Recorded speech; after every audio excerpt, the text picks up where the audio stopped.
right, guys, so I know one thing for sure, race cars don't build themselves, so we got to work on it.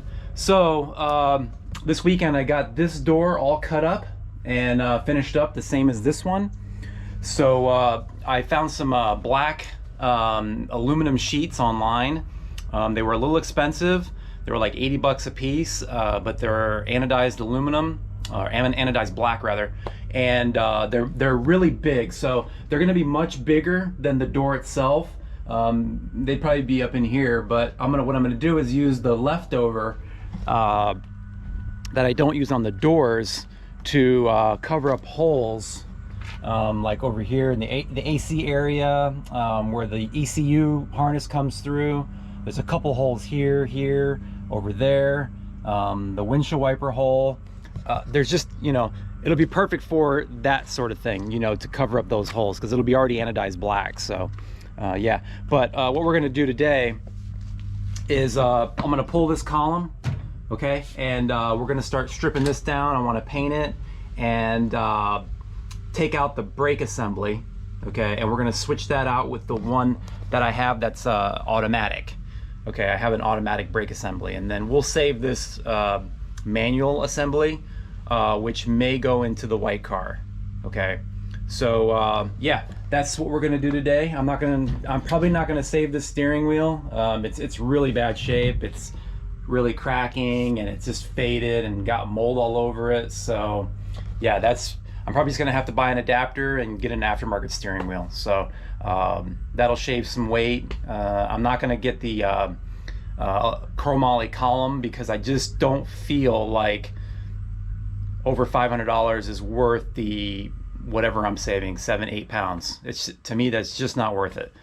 So yeah, I mean, we can, that $500, you got to kind of weigh out, like when you're building these cars, you got to kind of weigh it out, like that $500, could you put it somewhere else that will give you more of an advantage? So a good example would be, like, I want to build the 8.8 that's in the other car that's going to be going in this car. I want to build that, so that $500 can go towards that, which is going to be worth a lot more. I can do a lightweight spool.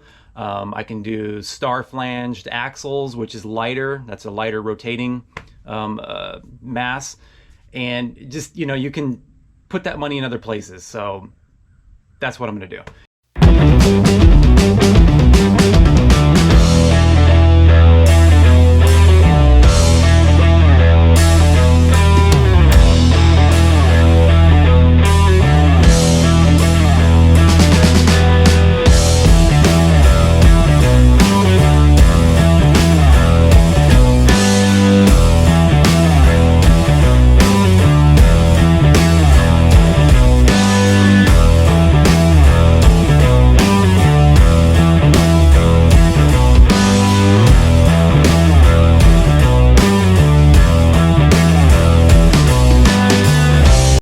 Okay, so we got the stock column out. I got it on my little bench here, and the first thing I want to do is weigh it. Let's see what it weighs.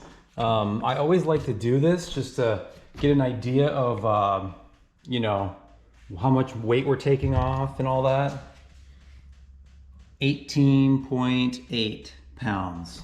And plus give you guys an idea, of what different things weigh in the car. I have a few other videos in the past of how much the stock wheels weigh and all that. So I think it's really useful information. That way you don't have to take it apart and weigh it yourself to know what it weighs. But so this is something I've never done before. I've never messed with a stock steering column.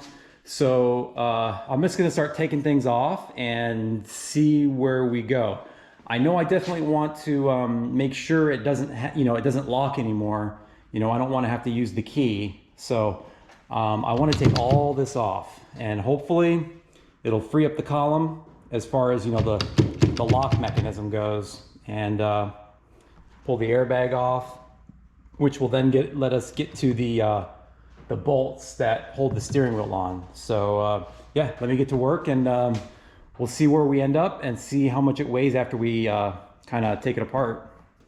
So if you didn't know, you got to use a gear puller in order to get the steering wheel off. So I kind of rigged up something here with some stuff I had, and there's actually 2 bolt holes they provide you to hook to, and then makes it a little easier. And yeah, came right off. So I was trying to tap on it, and that didn't work. So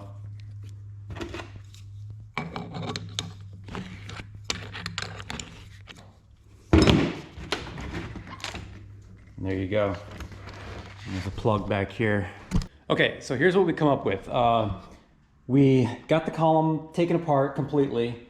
What I did was I ended up cutting off the old, or cutting off the key assembly. Okay, right there. I just cut it. I cut it like in half. That way I was able to take it off of there, because that bearing is like pressed on here. So this bearing is pressed on, and I didn't want to damage it. I wanted to keep that.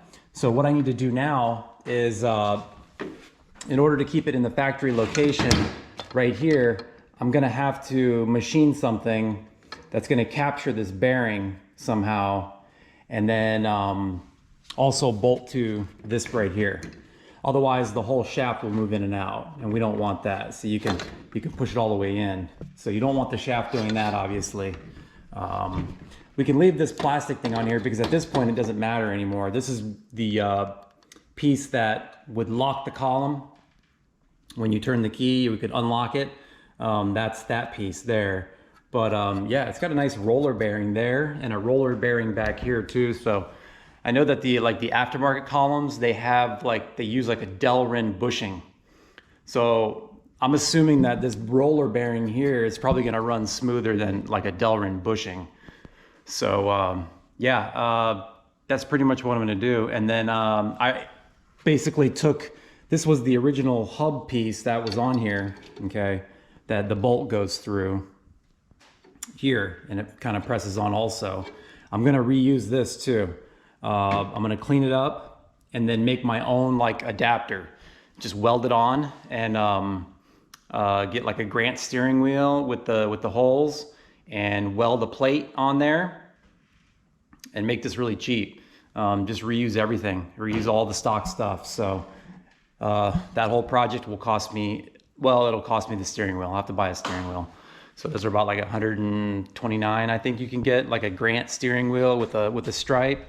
So okay, so here's what I come up with for the first step of this. I have a piece of aluminum here. This diameter actually is, I found it in my scrap bin, the perfect diameter of the inside of this tube. Okay, it fits just perfect. So all I got to do is put it on the lathe and turn this the inner diameter, the same diameter as this bearing here. Okay, and I'll make it like a little bit of a press fit. So this will press onto this bearing here. Okay, if you're following me, and then this whole shaft will go in, and then it'll be riding on the inside of that. Okay.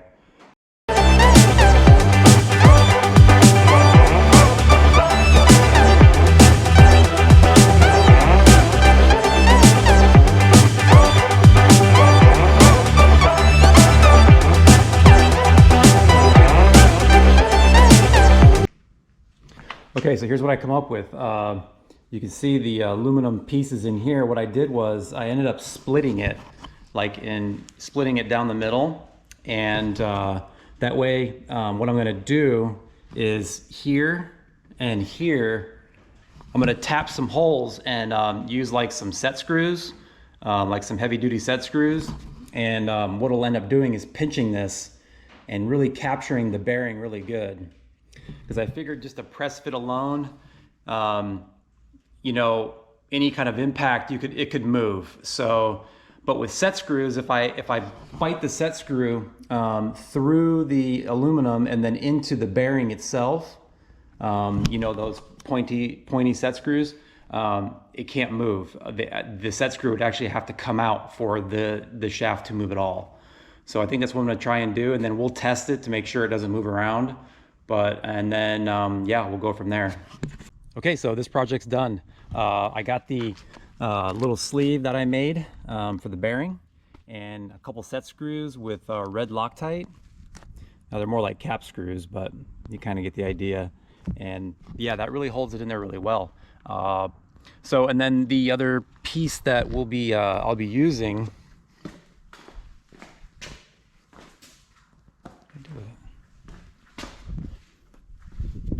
is this hub here. Okay, that was off the original steering wheel.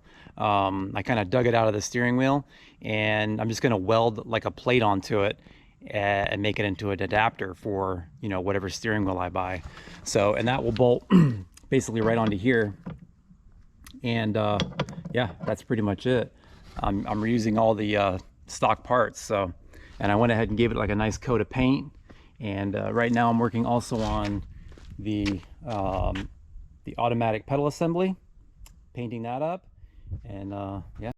Okay guys, so I got it done and got it installed, and everything looks really good. It's really good. It's really sturdy. And we got it down to, I just weighed it before I put it in, and it got down to 7.5 pounds. It's like 7.3. So I went on to Motion Raceworks website, and they said that theirs weighs around 7.5 pounds. So if you strip out a stock column, okay, and just leave it the way I have it, you know, and mount it like this, it weighs the same. And you have roller bearings on the stock column. It runs really smooth, okay? All right guys, that's gonna do it for this video. We'll check you next time.